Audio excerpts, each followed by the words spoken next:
Hello everyone, this is Joshua Moore. I'm preparing to do an introduction to QEEG phenotypes. This is my first workshop on the topic, and this is just the introductory overview of the project. This is going to be very, very basic.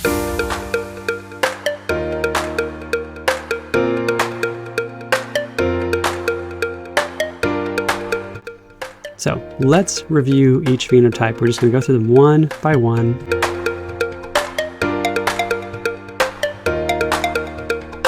If you look at the DSM-1, 2, or 3, and you look at the first chapter, it actually acknowledges that the DSM in mental health is just, quote, a descriptive adaptation, unquote.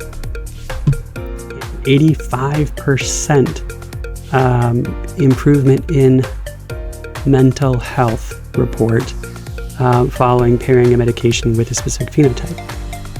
Geez. Okay, have you seen 85% in any mental health studies for any medication?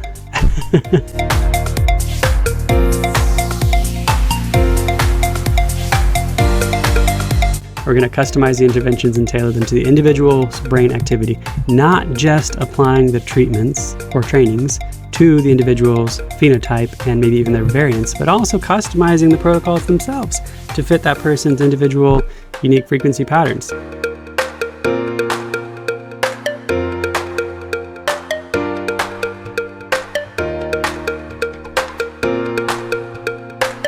Then we get to care about things that insurance doesn't restrict us on. We get to care about the person in a broader way.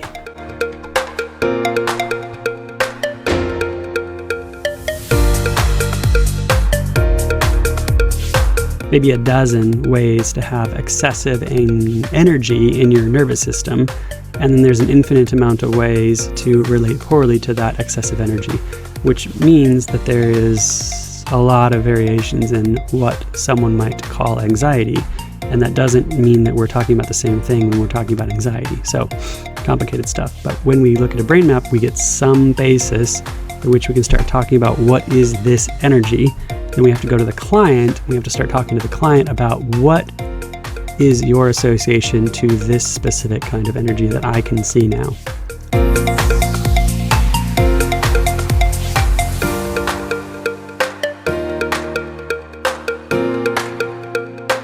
I'm going to be going over a whole bunch of different types of tests, assessments, and things that can be used that have things called neurocorrelates, which you saw some of those already.